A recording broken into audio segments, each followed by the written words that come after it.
Hello student, तो welcome है आपका एलन गेट चैनल पर। मैं आज आपको वेस्ट बंगाल बोर्ड क्लास 8 का चैप्टर 20.2 का सम्स बताने वाली हूँ। मैं इस चैप्टर का कुछ सम्स पिछले वीडियो में डाल रखी हूँ। मैं आज 13 नंबर से बनाने वाली। चलिए 13 नंबर सम्स मैं रीड कर लेती हूँ।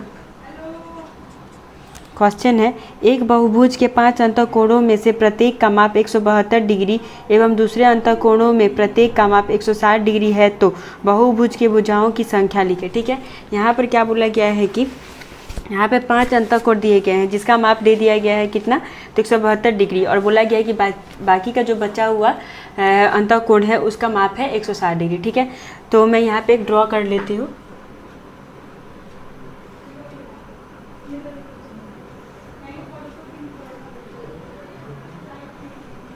ठीक है, तो ये हमारा क्या है, यहाँ पे क्या दिया गया है, 5 अंतःकोणों में से प्रत्येक का माप, ये 5 अंतःकोण है। ये एक कोण हो गया, ये एक कोण हो गया, ये और ये। ठीक है, ठीक है, यहाँ पे कितना, ये 5 अंतःकोण है, 1 2 3 4 5। ठीक है, तो कितना है, 172 डिग्री ये सबका। और क्या बोला गया है कि बाकी का बचा हुआ जो है वो कितना है, 160 डिग्री। ठीक है, कितना है, 160 डिग्री। तो ये हमारा 5 का क्या है, 172 डिग्री है, और जो बाकी का बचा है वो 160 डिग्री है। ठीक है, तो हम यहाँ पे आपको डायग्राम में दिखा दिए हैं कि कितना ये है। ठीक है, अब हम क्या करते हैं कि यहाँ पर क्या दिया गया है, यहाँ पे तो 5 अंतःकोणों का दे दिया गया है, लेकिन बाकी का तो दिया नहीं गया है। इसलिए हम क्या करते हैं कि इसको हम n मान लेते हैं। तो क्या हो जाएगा, यहाँ पे 5 अंतःकोण है और इसका दिया नहीं गया, इसलिए क्या हो जाएगा, n-5। ठीक है, हम लोग क्या मान लेते हैं, जो बाकी का बचा हुआ है कोण उसको हम n-5 मान लेते हैं। ठीक है, n मान लेते हैं और वो बाकी का 5 है इसलिए -5। ठीक है, अब तो यहाँ पे हम क्या किए, यहाँ पे हम यहाँ पर हम 5 अंतःकोण बनाए। ठीक है, 5 अंतःकोण बनाए, प्रत्येक का माप भी लिख दिए और बाकी का बचा हुआ का माप भी लिख दिए। ठीक है, और जो बाकी का बचा वो दिया नहीं गया तो इसलिए यहाँ पे n मान लिए। जो कोण है यहाँ पर उसको हम मान लिए n, और जो 5 कोण था, ठीक है, इसलिए यहाँ पे -5 हो गया। ठीक है, तो चलिए हम यहाँ पे क्या माने, तो यहाँ पे हम जो माने यहाँ पे लिख देते हैं। चलिए लिखते हैं, माना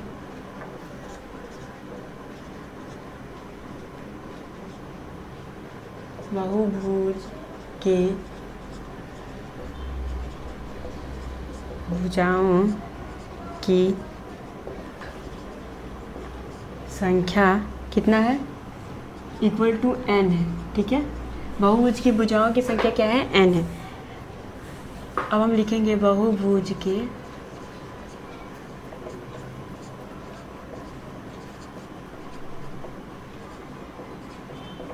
के अंतःकोण का योगफल हम आपको बताए थे क्या होता है। इसका योगफल होता है, बहुभुज के अंतःकोणों का योगफल होता है 2n-2 इंटू 90 डिग्री, मतलब एक समकोण। ठीक है, तो यहाँ पर ये हो गया इसका योगफल। अब हमको क्या करना है, यहाँ पर 5 अंतःकोण का मान, क्या मान है, 172 डिग्री दिया गया है, 5 अंतःकोण मतलब 5 इंटू 172 डिग्री। क्योंकि यहाँ पे कितना दिया गया है, 5 अंतःकोणों का मान दिया 172 डिग्री, तो हम 5 का गुना कर दिए। तो गुना किया तो कितना आया, 172 में हम 5 का गुना किए तो 0 1 हासिल, 5 7 35 1 36 का 6 3 हासिल, 5 3 8, कितना हुआ 860 डिग्री। ठीक है, इसका आ गया कितना, 860 डिग्री। ठीक है, आप क्वेश्चन को ध्यान से देखिएगा। ठीक है, यहाँ पे क्या दे दिया गया था, यहाँ पे हमको 5 अंतःकोणों का योगफल 172 डिग्री दे दिया गया है, बाकी का बचा हुआ 160 डिग्री था। ठीक है, तो हम उसको क्या मान लिए, n मान लिए। n माने तो यहाँ पे 5 एंगल थे इसलिए -5 हो गया। ठीक है, तो हम क्या किए, यहाँ पे बहुभुज के अंतःकोणों का योगफल हम लिख दिए।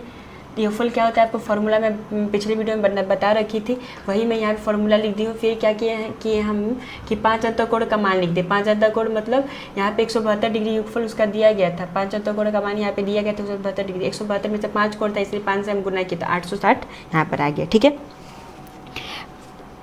अब हमको क्या करना है,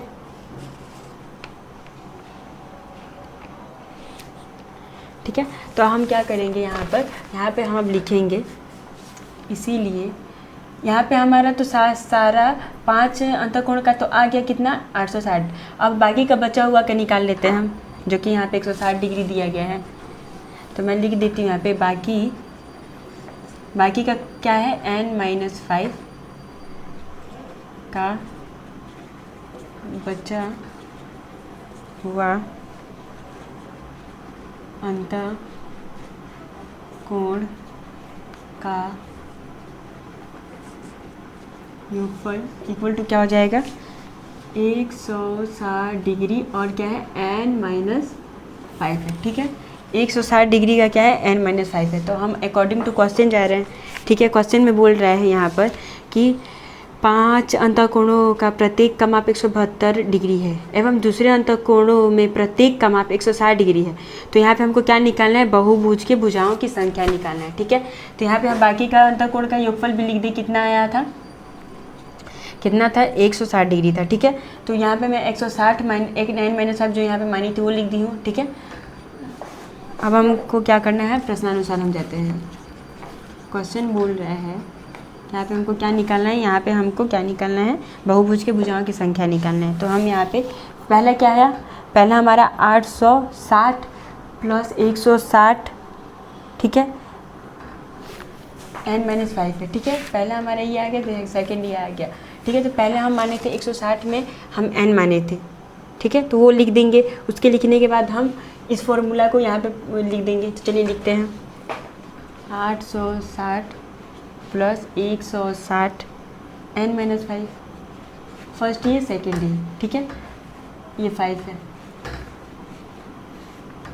n-5। ठीक है, अब सेकेंड क्या है, ये जो यहाँ पे बहुभुज का अंतःकोणों का योगफल है, यहाँ पे अब ये लिख देंगे 2n-2 इंटू 90 डिग्री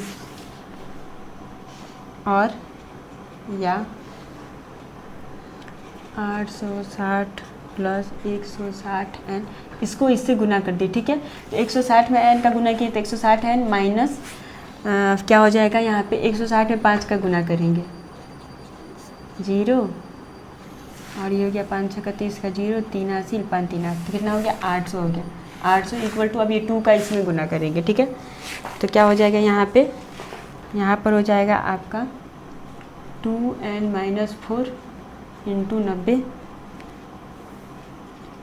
या अब यहाँ पे क्या है, ये 860 प्लस है, ये 800 माइनस में, तो माइनस प्लस माइनस हो गया तो कितना हो गया, यहाँ पे ओनली 60 हो गया। ठीक है, प्लस 160 n इक्वल टू क्या हो जाएगा यहाँ पर, अब ये 90 को हम इस वाले कोष्ट वाले संख्या से गुना करेंगे। ठीक है, तो 90 का हम 2n से गुना किए तो 9 दूनी का 18, 180 n माइनस 4 9 36 मतलब 360।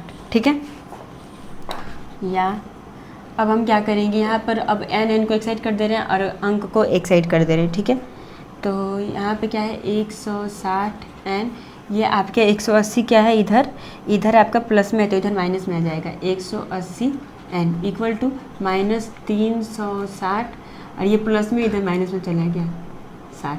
ठीक है, या अब क्या है, ये 160 n माइनस 180 n, तो ये छोटा से बड़ा का हम जब घटाएंगे तो क्या हो जाता है, हम माइनस में लिखते हैं। तो 160 में 180 गया, कितना हुआ 20 n बच गया इक्वल टू, अब ये क्या है, यहाँ पे माइनस माइनस क्या है, ठीक है, माइनस माइनस प्लस हो जाएगा, लेकिन यहाँ पे माइनस होने का हम इसको माइनस में इसको वैल्यू लिखेंगे। ठीक है, तो यहाँ पे 360 में 60 को प्लस किए तो कितना हो गया 0 2 1 हासिल 4, 420 आया।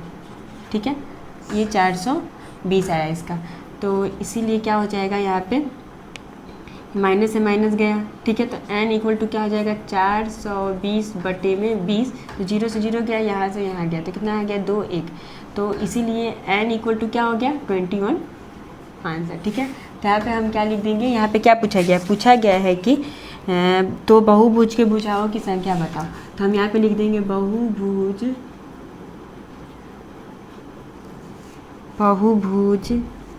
के भुजाओं की संख्या क्या हो जाएगा 21 आंसर। ठीक है, तो आपको आई थिंक सो कि समझ में आ गया होगा। कहीं भी आपको इसमें प्रॉब्लम हुआ होगा, आपको कहीं कुछ समझ में नहीं आएगा, तो आप मुझे कमेंट कीजिएगा, मैं आपको फिर से ये सब समझा दूँगी। ठीक है, नेक्स्ट।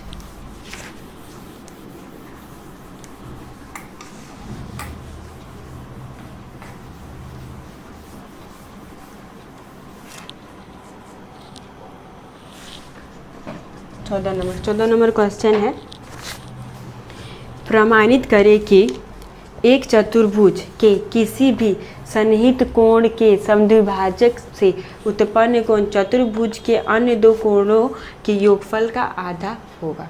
ठीक है, तो हमको क्या करना है, यहाँ पर हमको प्रमाणित करना है। यहाँ पे क्या कि एक चतुर्भुज है, ठीक है, तो उसको सन्निहित कोण से समद्विभाज में उत्पन्न कोण चतुर्भुज के अन्य दो कोणों का योगफल आधा होगा। ठीक है, तो यहाँ पे हम एक चतुर्भुज ड्रॉ कर लेते हैं। चलिए करते हैं।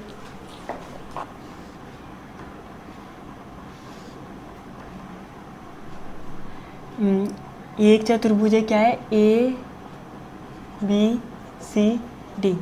यहाँ पे कुछ दिया नहीं गया है, इसलिए हम ए बी सी डी एक चतुर्भुज मान लेते हैं। ठीक है, तो बोला गया है कि चतुर्भुज के किसी भी सन्निहित कोण के समद्विभाजक से उत्पन्न कोण चतुर्भुज के अन्य दो कोणों का योगफल है। ठीक है, तो इसका उत्पन्न कोण समद्विभाजक, मतलब इसको क्या करना है, समद्विभाज करना है। तो चलिए हम यहाँ पे ए डी का हम एक ले जा रहे हैं, ए डी का हम एक जीरो बिंदु पे काट रहे हैं, जो इसको समद्विभाज कर रहा है, इस चतुर्भुज को समद्विभाज कर रहा है जीरो बिंदु पर। ठीक है, ए डी समद्विभाज कर रहा है इस चतुर्भुज को जीरो बिंदु पर। ठीक है, तो हम क्या माने, यहाँ पे हम माने ए बी सी डी एक चतुर्भुज है, जो कि इससे यहाँ क्वेश्चन में दिया गया है कि सन्निहित कोण को समद्विभाज में उत्पन्न कोण के चतुर्भुज के अन्य दो कोणों का योगफल है। ठीक है, तो यहाँ पे हम समद्विभाज कोण यहाँ पे एक उत्पन्न हुआ। ठीक है, इसको आधा समद्विभाज किया तो यहाँ पे एक उत्पन्न हुआ, तो ये जो दो कोण हमको बच गया है, इसको हमको यहाँ पर इसका योगफल का आधा निकालना है। ठीक है, चलिए स्टार्ट करते हैं। तो यहाँ पे सबसे पहले हम लिखेंगे माना, यहाँ पे हम क्या ए बी सी डी एक चतुर्भुज माने हैं, तो इसलिए यहाँ पे हम लिखेंगे यही ए बी सी डी एक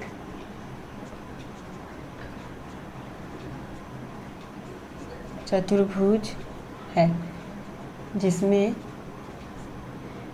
एंगल ए एवं एंगल डी, एंगल ये वाला ए और एंगल डी क्या कर रहा है, समद्विभाज कर रहा है, किसको, ए ओ डी में समद्विभाज कर रहा है। ठीक है, डी एंगल डी के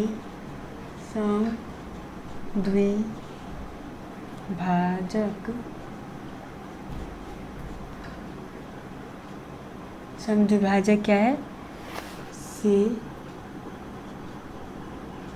उत्पन्न क्या हुआ है, ए ओ डी।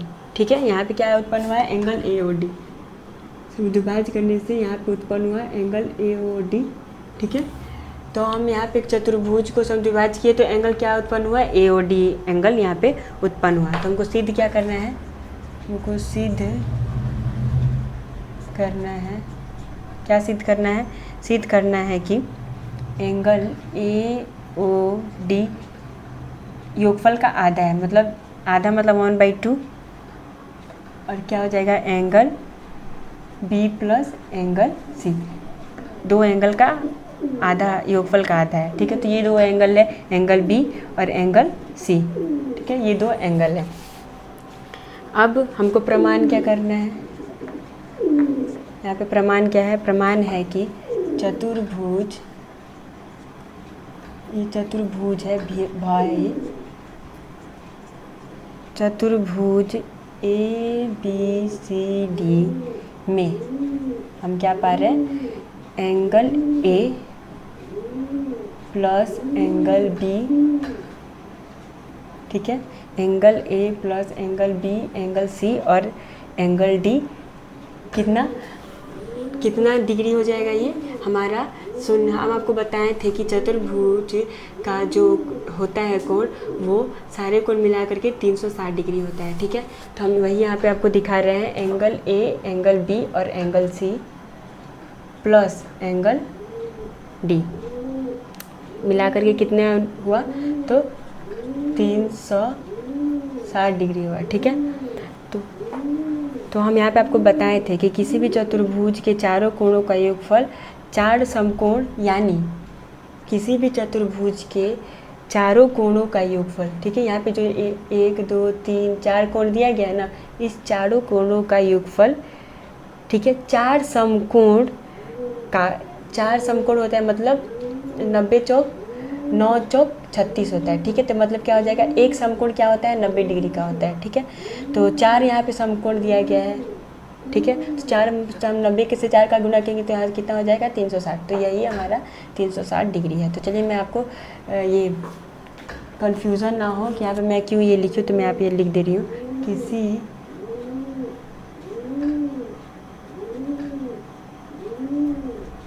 चतुर्भुज, तो यहाँ पे मैं लिख दी हूँ किसी भी चतुर्भुज के चारों कोणों का योगफल चार समकोण या 360 डिग्री होता है, क्योंकि एक समकोण 90 डिग्री का होता है। तो 90 डिग्री से 4 का गुना करेंगे तो हो जाएगा 360 डिग्री, ठीक है। तो चलिए मैं यहाँ पे लिख दी हूँ ये चारों कोणों का ये क्या हो गया, 360 डिग्री मैं यहाँ पे लिख दी हूँ, ठीक है। अब या 1/2 एंगल ए, ठीक है, प्लस 1/2 एंगल बी प्लस फिर क्या है, 1/2 angle C plus 1/2 angle D. Angle T equal to क्या हो जाएगा, इक्वल टू आपका हो जाएगा 180 डिग्री, ठीक है। तो ये क्या हो गया, एक आ गया।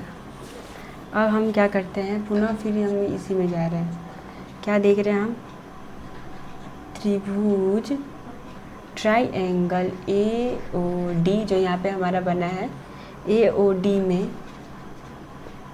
ठीक है, क्या देख रहे हैं हम, 1/2 एंगल ए है प्लस क्या है, 1/2 एंगल डी है, एंगल डी है, ठीक है। तो प्लस क्या है, angle A O D equal to क्या हो जाएगा, 180 डिग्री। ये हमारा सेकंड आ गया। अब हम आपको बताए थे कि किसी त्रिभुज के तीनों अंतों कोणों का योगफल क्या होता है, 180 डिग्री होता है, जो कि मैं यहाँ पे लिखी हूँ, ठीक है। क्या हो, हम आपको पिछले वीडियो में सब कुछ बता रखे हैं, मैं वही लिखी हूँ। चलिए तो मैं यहाँ भी आपको ये भी लिख दूँगी कि आपको ये कन्फ्यूज़न ना हो कि 180 डिग्री कैसे आया, ठीक है। तो मैं लिख दे रही हूँ यहाँ पे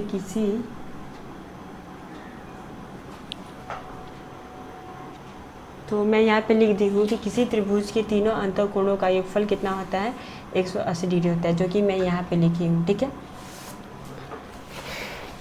आपको कन्फ्यूज़न ना हो इसलिए मैं 1 बाई 1 सब कुछ यहाँ पे लिख दी हूँ कि आपको कहीं कन्फ्यूज़न ना हो। अगर जो आपको कहीं भी नहीं कन्फ्यूज़न हो जाए, कहीं आपको समझ में नहीं आया होगा तो आप मुझे कमेंट कीजिएगा, तो मैं फिर से आपको वहीं से समझा दूँगी, ठीक है। अब हम यहाँ पे लिख लेते हैं 1 एवं 2, 1 एवं 2 से हम क्या पाते हैं, यहाँ पे जो 1 और 2 दिया गया है, 1/2 angle A plus 1/2 angle D plus angle A O D equal to 1/2 angle A plus 1/2 angle B plus 1/2 angle C, उसके बाद क्या है, प्लस 1/2 एंगल डी, ठीक है। अब या 1/2 angle A plus 1/2 angle D plus angle A O D equal to क्या आ जाएगा, हाफ, क्योंकि यहाँ पे बोला गया है योगफल का आधा, तो यही हम यहाँ पे निकाल रहे हैं। अब कोष्ठ में क्या लिखेंगे, angle A plus angle D plus 1/2, कोष्ठ में हो जाएगा angle B plus angle C, ठीक है।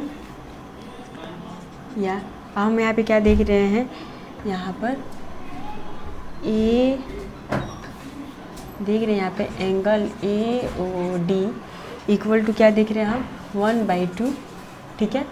यहाँ पर क्या पा रहे हैं हम, 1/2 angle B plus angle C, ये हमारा प्रूफ हो गया, ये हमारा प्रमाणित हो गया, ठीक है, ये हमारा प्रूफ हो गया। क्या हमको निकला था, एंगल ए और D 1/2 angle B plus angle C. तो यहाँ पे हमारा ये प्रूफ हो गया। ठीक है, आपको कहीं भी कन्फ्यूज़न, कहीं भी प्रॉब्लम हुआ होगा तो आप मुझे कमेंट कीजिएगा, मैं आपको फिर से वो समझा दूँगी कि आपको कहाँ प्रॉब्लम है। आज की क्लास में यही खत्म करती हूँ। नेक्स्ट वीडियो में मैं इसके बाद समझ बताऊंगी। अगर आपको कहीं प्रॉब्लम होता है मुझे कमेंट कीजिएगा। अगर जो आप मेरे चैनल पर न्यू हो तो मेरे चैनल को जरूर सब्सक्राइब कर लीजिएगा। Thank you for watching. मिलते हैं नेक्स्ट वीडियो में।